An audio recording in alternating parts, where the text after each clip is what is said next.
सुनिए, देखिए, समझिए सनातन सत्य। जैसी दृष्टि वैसी सृष्टि, दृष्टि विज्ञान। कुदरत, कुदरती रचना एवं कुदरत के कानून से शाश्वत सुख की प्राप्ति। जोधपुर के परम पूज्य महात्मा उपासक प्रोफेसर डॉक्टर सोहन राज तातेड़ के निर्देशन में सनातन सत्य। जैसी दृष्टि वैसी सृष्टि, दृष्टि विज्ञान।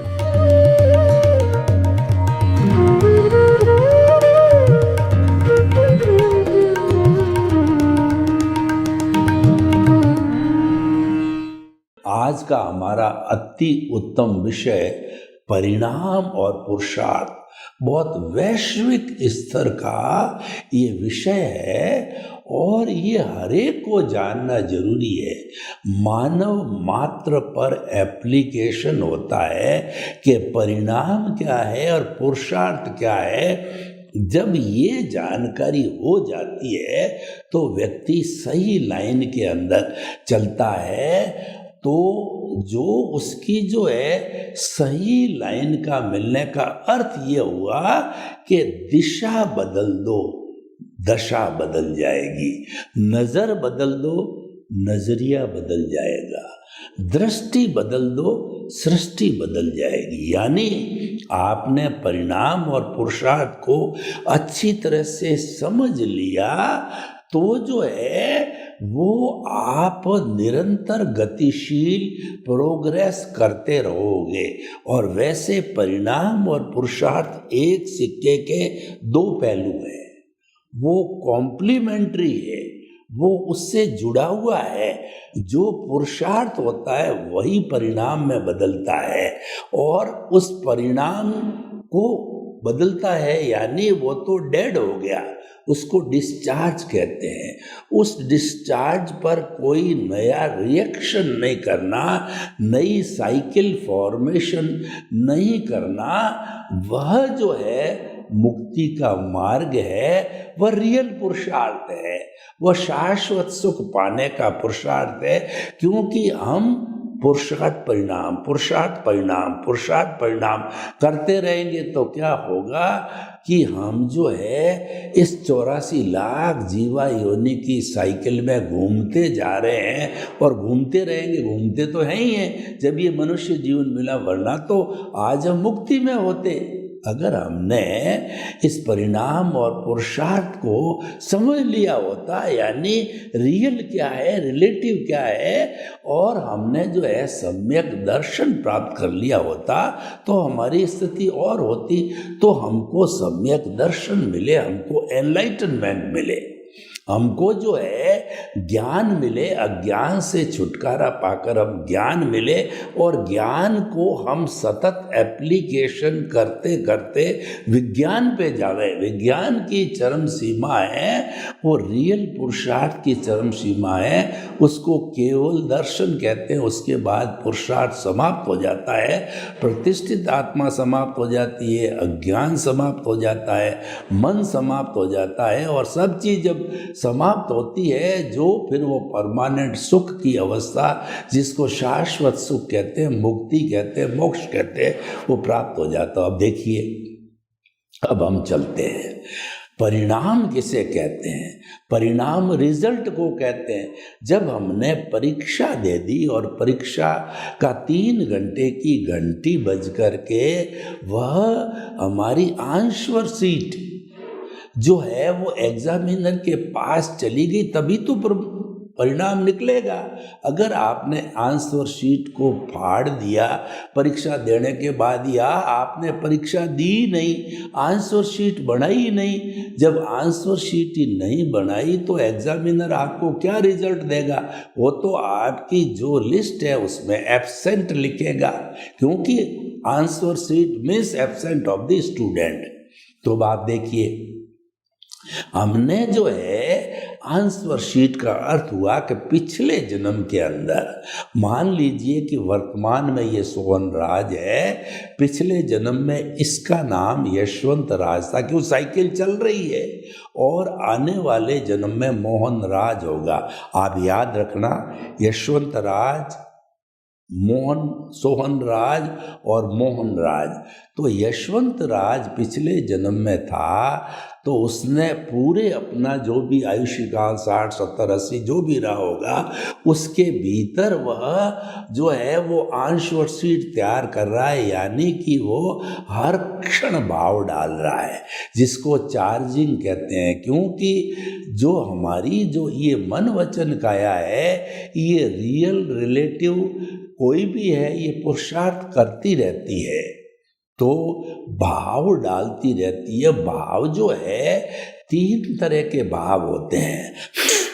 तो पहला जो भाव होता है वह होता है हमारा जो है वो हमको जो है अशुभ भाव, दुख देने वाला भाव है, कष्ट देने वाला भाव है, और इसकी चरम सीमा है 7वीं नार की, जो बॉटम ऑफ द अर्थ है, और ये दुख की जो है वह लास्ट स्टेज है, वहाँ तक भी ये दुख जा सकता है। क्योंकि हम एग्ज़ाम देते हैं तो 0% भी ला सकते हैं और 100% भी ला सकते हैं।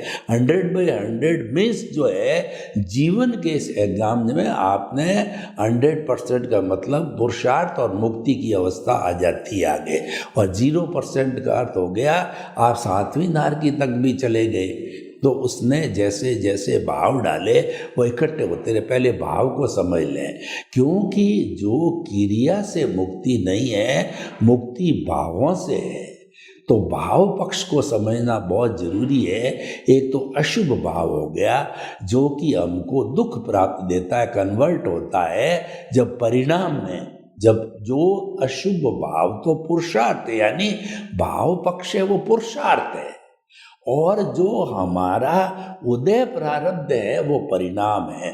वापस बता देता हूँ कि जो हम भीतर चिंतन करते हैं, आत्मा की भाव सत्ता से चिंतन करते हैं, प्रतिष्ठित आत्मा के अंदर जो हमारा भाव चलता है, वो भाव जो है वो चार्ज करता है, उसको चार्जिंग कहते हैं, और वो भाव विचारों में कन्वर्ट होता है, और विचारों में कन्वर्ट होके वह उदय प्रारब्ध के अधीन आता है, और वह हम सुख दुख भोगते हैं। तो अशुभ भाव से हमको एकांत दुख की प्राप्ति होती है, झुग्गी झोंपड़ी का जीवन मिलता है। अब दूसरे होते हैं शुभ भाव।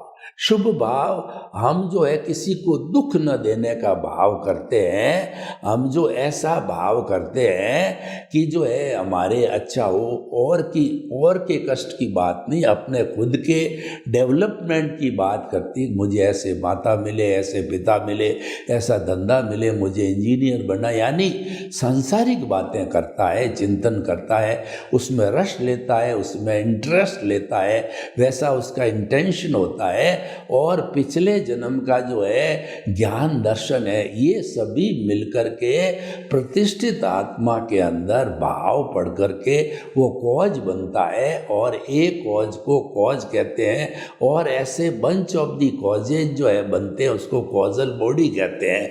तो पूरे जीवन के अंदर उसने जो है कॉजल बॉडी बनाई, तो कॉजल बॉडी बन करके वो शुभ भाव थे। तो शुभ भाव का जो परिणाम आएगा इस जन्म में उदय प्रारब्ध के अधीन अच्छा आएगा। अच्छा घर, अच्छा परिवार, अच्छा धन, अच्छा दौलत, पद है, प्रतिष्ठा है, ये है, दान है, पुण्य है, ये सारी चीज़ें जो है हमारा शुभ भावों से आती है। मनुष्य गति भी मिल जाती है, और बहुत ज़्यादा अच्छे जो है शुभ भाव डाले हुए हैं। धार्मिक क्रिया, शुभ भाव का मतलब मन वचन काया से जितनी धार्मिक क्रिया की जाती है, और वो जितने जितने भाव शुभ रहते हैं, क्योंकि ये मन वचन काया से किए जाते हैं, तो वह जो है मन वचन काया से करने के कारण हमारे शुभ होता है, वो आईएएस शुभ होता है तो देवगति है, और अगर मान लो मीडियम शुभ होता है तो मनुष्य गति मिलती है। शुभ भावों से अशुभ गति टल जाती है और अशुभ भावों से तिर्यंच और नरक गति मिलती है। तो शुभ भावों से हमारे बहुत अच्छे शुभ भाव थे तो हम देवलोक में भी चले जाते हैं। मतलब ये है कि जो शुभ भाव होते हैं वो पुण्य पाप से जुड़े हुए होते हैं, हम ये कहना चाहते हैं। तो उसके अनुरूप जो है हमारा उदय प्रारब्ध मिलता है।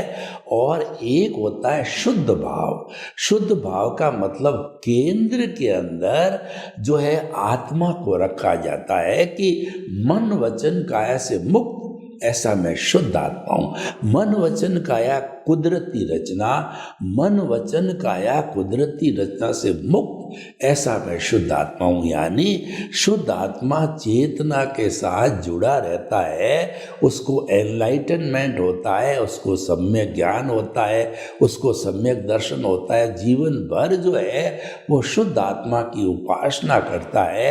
उसके केंद्र के अंदर, उसके मंदिर में वही विराजमान प्रभु होते हैं, उसकी उपासना करता है भावों से। देखिए भावों का खेल है, तो भावों का खेल का अर्थ क्या हुआ कि प्रकृति और पुरुष को अलग कर दिया। जो प्रकृति और पुरुष को अलग अलग मानता है, जानता है, देखता है, अभ्यास करता है, प्रैक्टिस करता है, तो ऐसा करने वाला व्यक्ति जो है शुद्ध भावों को डालता है। शुद्ध भाव का मतलब मोक्ष के लायक और सहायक पुण्य बनता है। वह पुण्य हमारे जो है शुभ भावों से बंधा हुआ पुण्य से अलग होता है। शुभ भाव हमको जो है मनुष्य गति और देव गति में ले जाता है, और शुद्ध भाव निरंतर कुछ भावों में रहे तो वो हमको मुक्ति की ओर ले जाता है। क्योंकि शुद्ध भाव मोक्ष के लायक और सहायक जो है पुण्य बनता है। पुण्य तो हर एक में चाहिए। मैं ये अंगुली हिला रहा हूँ, पुण्य के बिना अंगुली नहीं हिलेगी। और अगर मेरे पाप है तो हाईएस्ट पाप मनुष्य जन्म में भी है तो कोमा में चला जाता है व्यक्ति, लकवा मार जाता है, और भी कोई बड़ी बड़ी बीमारी हो जाती है, मूक हो जाता है, बधिर हो जाता है। तो ये कई चीज़ें जो है उसके अंदर हो जाती है और जीवन पर्यंत चलती है। जीवन पर्यंत वो अंधा रहता है तो क्या देखता है, क्या करता है। तो कहने का अर्थ ये हो गया कि शुभ भाव, शुद्ध भाव और जो है अशुभ भाव, अशुभ भाव तो हमारा विषय ही नहीं है, हमको करना ही नहीं है। क्योंकि जो भी प्राणी जन्म लेता है वो मरना नहीं चाहता। छोटा से छोटा वायरस भी मरना नहीं चाहता, और कोई भी प्राणी दुख नहीं चाहता है। हर प्राणी सुख चाहता है। तो दुख जो है होता है, चाहता नहीं है। पर सब चीज चाहने से होती नहीं है, क्योंकि वो तो परिणाम के जो है अंतर्गत होती है। वह उदय प्रारब्ध के अंतर्गत होती है। उदय प्रारब्ध और परिणाम ये पर्यायवाची है। तो भाई और बहनों, ये तीनों भाव हमने समझे तो यशवंत राय ने जो कॉजल बॉडी बनाई और उसका आयुष्य है वह समाप्त हो गया।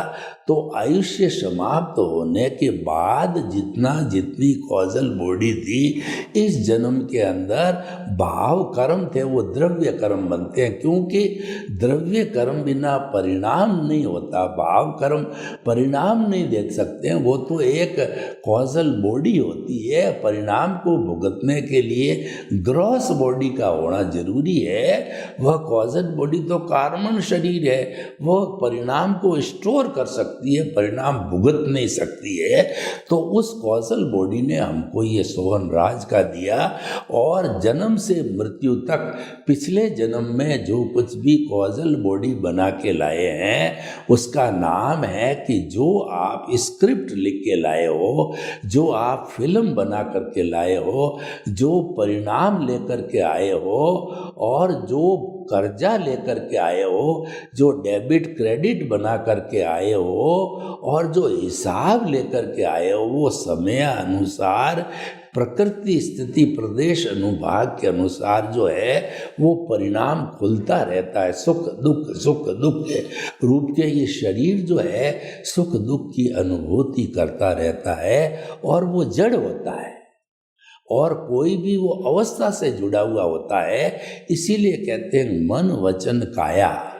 मन से जो है हम चिंतन करते हैं, वचन से हम बोलते हैं, मन से चिंतन किया वो विचार कहलाता है, वचन से जो बोला जाए शब्द कहलाता है, और काया के द्वारा कोई भी कार्य किया जो प्रवृत्ति की जाती है। तो मन वचन काया तथा इससे जुड़ी हुई हर अवस्था मतलब हर शब्द, हर हमारा विचार और हर हमारी प्रवृत्ति जन्म से मृत्यु तक जो वो मन वचन काया तथा उससे जुड़ी हुई हर अवस्था मात्र कुदरती रचना है। यानी कि जो कोई भी अवस्था आती है, चाहे सुख की आती है चाहे दुख की आती है, वह अवस्था कुदरती रचना है। यानी उसकी क्रिएटर ऑपरेटर डेस्ट्रॉयर कुदरती है, संचालक कुदरती है। कुदरत के अलावा कोई भी संचालन नहीं कर सकता। और वह स्वयं तो जो इस दुनिया का कोई भी आदमी है वह स्वयं तो कर्ता बन ही नहीं सकता है। हर प्राणी, इस कुदरत का हर प्राणी निमित्त है और वह निमित्त भाव से ही काम कर सकता है। इसीलिए कहा जाता है कि हम जो भुगतान प्राप्त कर रहे हैं, परिणाम प्राप्त कर रहे हैं, वो इस कुदरत के गेस्ट है, कुदरत के सफरर है, कुदरत के यूज़र है। तो हम कर्ता तो बन ही नहीं सकते, यूज़र कर्ता नहीं बन सकता। एक जो नौकर है वो मालिक कैसे बनेगा? मालिक ही रहेगा, नौकर ही रहेगा। कुदरत हमारी मालिक है, हम उसके दास है, क्योंकि सफरर है। वो हमारे साथ गलत कोई व्यवहार नहीं करती है। वो तो क्या है कि हमारा जैसा जो उदय और प्रारब्ध है, यानी जो फिल्म पीछे से लेकर के आए हैं, उसने ड्यूटी ली है। जब हमने पिछले जन्म की आंश और सीट लिख करके और कुदरत रूपी एग्जामिनर को दे दी, तो देते ही उसने अपनी ऑन ड्यूटी हो गई कुदरत, तो हमारे को जन्म देती है, पालन पोषण करती है और पूरे जीवन भर मन वचन काया की प्रवृत्तियां जो है वो कराने में सहयोग करती है और उसके अनुसार, परिणाम के अनुसार हमारा जीवन चलता रहता है। तो देखिए कि ये जो है परिणाम है, ये रिजल्ट है, जो हम भोग रहे हैं रिजल्ट है। और उसमें कोई निमित्त व्यक्ति, क्यों उपादान तो हमारा है, कोई निमित्त आएगा तभी ये उपादान भोगा जाएगा। परिणाम मैं आपको उदाहरण के लिए आपको बताता हूँ कि हमारे घर में बेटे पत्नी बहुएं पोते हैं, ये सब पार्टियां हैं। कोई लेने आई है, कोई देने आई है, यानी कि ये पार्टियां भुगतान करने आई है। ये कुदरत ने उनको हाजिर किया है। तो कोई हमारी सेवा करेगा, कोई हमको दुख देगा, कोई जैसा जैसा उदय प्रारब्ध है, कोई पीटेगा, कोई हमको जो है, कोई हमको चित्त समाधि पहुंचाएगा, वो वैसा जो है करने लग जाते हैं। ठीक उसी तरह से जीवन के अंदर सारी पार्टियां आती है, कोई धोखा दे जाती है, कोई मदद कर जाती है, कोई लेके जाती है, कोई देके जाती है, और ये जीवन जो है उसके अनुरूप जो है हमारा चलता रहता है। तो ये परिणाम है, इसको परिणाम समझना है। ये सम्यक ज्ञान है, सम्यक दर्शन है। और इसको जो है देखिए, आप कहेंगे साहब मैं तो जन्म से मृत्यु तक पुरुषार्थ कर रहा हूँ, तो हमारी कोई मनाही नहीं है, क्योंकि पुरुषार्थ तो है ही है। मैं ये अंगुली हिला रहा हूँ, वह भी एक पुरुषार्थ है। लेकिन जो ये पुरुषार्थ जो है ये रिलेटिव पुरुषार्थ है। रिलेटिव पुरुषार्थ को जो है हमने अज्ञान माना है। अज्ञान बुरा नहीं है, वह रिलेटिव व्यू पॉइंट से इसका तो उदय प्रारब्ध से संबंध है, इसका कोई मुक्ति से संबंध नहीं है। इसीलिए ये रिलेटिव पुरुषार्थ है। तो अज्ञान का संबंध है वो मुक्ति से नहीं। अज्ञान से हम कभी भी मुक्ति नहीं जा सकते। अज्ञान का नाश ही सच्चा नाश है, अज्ञान का त्याग ही सच्चा त्याग है। तो अज्ञान की मुक्ति करने से ही हम जो है मुक्ति को प्राप्त हो सकते हैं। तो भाई और बहनों, देखिए हमारा ये सारा भुगतान है और इस भुगतान को रिलेटिव पुरुषार्थ कहा जाता है और इसको अज्ञान कहा जाता है। अज्ञान बुरा नहीं है, जो हमारी सांसारिक गतिविधियां हैं उसको हमने रिलेटिव पुरुषार्थ माना है और आत्मा के रेफरेंस के अंदर, क्योंकि वो मुक्ति से जुड़ा हुआ नहीं है, इस कारण अज्ञान कहा है। अब जो है, अगर हम चाहते हैं कि मुक्ति को प्राप्त हो जावे तो उसके लिए हमको सम्यक ज्ञान, सम्यक दर्शन का सहारा लेना पड़ेगा।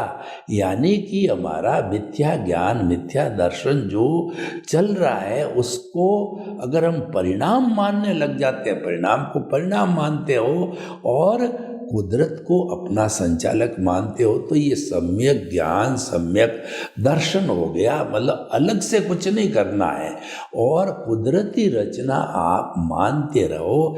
इसको मान लिया आपने, इसके अंदर विश्वास किया, इसमें श्रद्धा की है, तो आपका सम्यक तप चालू हो गया। देखिए, सम्यक ज्ञान, सम्यक दर्शन और सम्यक तप है, ये मुक्ति के मार्ग है। जब ये तीनों हो जाते हैं तो सम्यक चारित्र का जो है, हमको कहना चाहिए कि सम्यक चारित्र का जो है वह हमको प्राप्ति होने लग जाती है। तो सम्यक जो तप की प्राप्ति का अर्थ क्या हुआ कि जो हमको आत्मा का स्पर्श चालू हो जाता है। ये एक बहुत बड़ी बात होती है। कहा गया है, जे एगे जाने ते सब्बे जाने, जे सब्बे जाने ते एगे जाने। यानी आपने आत्म तत्व को जान लिया तो संपूर्ण ब्रह्मांड को जान लिया और सारे ब्रह्मांड को जान लिया, यानी आपने एक आत्म तत्व को जान लिया। और यही हम चाहते हैं। हम तो चाहते हैं कि हमको सम्यक चारित्र मिल जाए, आत्मा का स्पर्श हो जावे और ये स्पर्श होते होते जो हमारा जो अनुभव है वो हमारे एनलाइटनमेंट होने से 2% था, वो बढ़ता जाता है। देखिए, इसको जब हमको एनलाइटनमेंट होता है, एनलाइटनमेंट का अर्थ ये हुआ कि जब हम प्रकृति को समर्पित होते हैं, कुदरती रचना, कुदरत के कानून को समर्पित होते हैं, हम सनातन सत्य को जानना चाहते हैं और ultimate reality of the universe जानना चाहते हैं, जो कि परमानेंट होता है और वो सिद्धांत के ऊपर आधारित होता है। जब हम इस विषय में हमारी श्रद्धा चालू हो जाती है, समर्पण चालू हो जाता है, तो फिर हमारा जो है ये आत्मा का स्पर्श जो है बढ़ते बढ़ते, यानी कि ये जब एनलाइटनमेंट होता है तब हमको प्रीति, जागृति और अनुभव, तीन जो है हमको ग्राफ मिलते हैं। यानी तीनों चीज़ों का प्रादुर्भाव होता है। प्रीति तो जो है एनलाइटनमेंट में से 100% हो जाती है कि मन वचन काया से मुक्त, ऐसा मैं शुद्ध आत्मा हूँ। यानी कि आपने अपने जो है सेंटर के अंदर प्रभु को जो है स्थापित कर दिया, यानी आप चेतन के पाले में चले गए। आप 24 जो है एक ही चिंतन करते हो कि मैं मन वचन काया से मुक्त, ऐसा शुद्ध आत्मा हूँ। मन वचन काया कुदरती रचना है और मन वचन काया कुदरती रचना से मुक्त, ऐसा मैं शुद्ध आत्मा हूँ। ये जो चिंतन चलता है और ये 100% रहता है, चाहे दिन हो, चाहे रात हो, चाहे सपना आए, तो इसका मतलब आपकी प्रीति 100% और सतत जागृति चालू हो जाती है। सतत जागृति का अर्थ क्या होता है? जो दिया जलता है वो दिया कभी बुझता नहीं, हर समय जलता रहे, सतत जलता रहे, सतत जलता रहे। जागृति भीतर एक ही चीज़ की जागृति बनी रहे कि मैं शुद्ध आत्मा हूँ। ये जागृति जागृति बढ़ती जाती है, ये विश्वास बढ़ता जाता है और ये अनुभूति बढ़ती जाती है। तो इसका अर्थ ये हुआ कि हमारे जो है, देखिए थर्मामीटर होता है या हमारा जो बीपी नापने का इंस्ट्रूमेंट होता है, तो बीपी जो है लोअर लेवल पर जहाँ से पारा स्टार्ट होता है ऊपर बढ़ना, और हाईएस्ट लेवल का मतलब जहाँ तक ऊपर जाता है, फिर वह ऊपर नहीं जाता, वहाँ से फिर वो नीचे आ जाता है। तो जो ऊपर जाता है या बुखार में स्थिर हो जाता है 102 डिग्री पर जाकर के, तो वो हाईएस्ट जो है, वो हाईएस्ट सतत जागृति होती है। उसका परिणाम होता है कि 102 डिग्री बुखार का मतलब हुआ जो उसका जो है सतत जागृति उच्च अवस्था है, वो 100% 360 डिग्री का जो है अनुभव कहलाता है। और 360 डिग्री का अनुभव का अर्थ ये है कि आपने सब कुछ प्राप्त कर लिया, अब कुछ प्राप्त करना शेष नहीं है, अब कोई इसके ऊपर पुरुषार्थ कोई होता ही नहीं है। और पुरुषार्थ करने वाली जो प्रतिष्ठित आत्मा है, जिसके अंदर की भाव जो है कॉज बनते हैं, और वह प्रतिष्ठित आत्मा चार्ज वाली होती है लाइव, और जो भुगतान चलता है वह डिस्चार्ज वाली होती है। लाइव डिस्चार्ज दोनों प्रतिष्ठित आत्मा समाप्त हो जाती है, तो समाप्त होने पर अमन हो जाता है। और उसका सबसे बड़ा टेस्ट ये है कि आपका सारा अज्ञान समाप्त हो जाता है और आप सिद्ध बुद्ध मुक्त बन जाते हो। सर्वे भवन्तु सुखिनः सर्वे सन्तु निरामया। लोक के सब जीवों को सुख मिले, शांति मिले, आनंद मिले, प्रेम मिले, सौहार्द मिले, और सभी हम जो है वो जीवन के अंदर परोपकार करके और अपने जीवन को धन्य बनावे। आपके प्रति मंगल।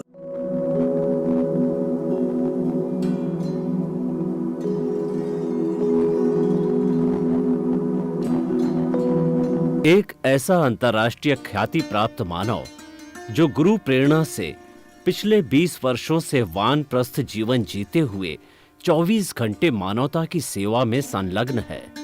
एक ऐसा मानव जो अभी राष्ट्रीय, अंतर्राष्ट्रीय टीवी चैनलों पर 7,500 एपिसोड के माध्यम से सनातन सत्य, आत्मविज्ञान एवं पुनरुत्थान, व्यवहार एवं निश्चय जगत के जीवनोपयोगी विषयों पर हृदय स्पर्शी प्रवचन कर चुका है। उस मानव का नाम है महात्मा उपासक प्रोफेसर डॉक्टर सोहन राज तातेड़। प्रोफेसर तातेड़ द्वारा योग, दर्शन, शिक्षा विषयों पर रचित पीएचडी स्तर के 250 शोध ग्रंथ भारत के 100 प्रतिष्ठित विश्वविद्यालयों में शोधार्थी पढ़ रहे हैं तथा वे सभी शोध ग्रंथ वहां की सेंट्रल लाइब्रेरियों में उपलब्ध हैं।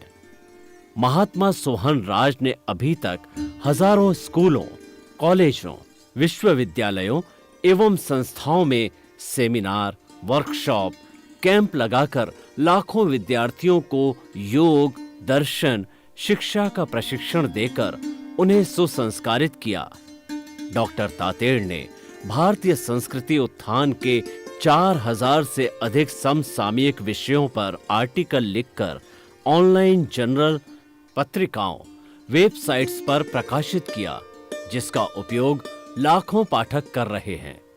उपासक तातेड़ के 5000 से अधिक आज का सुविचार, आज का शुभ संदेश, आज का मंगल भावना योग आदि चिंतन websites, Twitter, blogger, Facebook, YouTube माध्यमों से लाखों लोग अपना जीवन निर्माण कर रहे हैं। मानवता के मसीहा ऐसे महामानव महात्मा सोहन राज तातेड़ के प्रोफाइल को अभी तक विश्व के 20 लाख दर्शक यूट्यूब पर, 12 लाख गूगल पर एवं लाखों दर्शक फेसबुक, ब्लॉगर, ट्विटर और इंस्टाग्राम पर देख चुके हैं।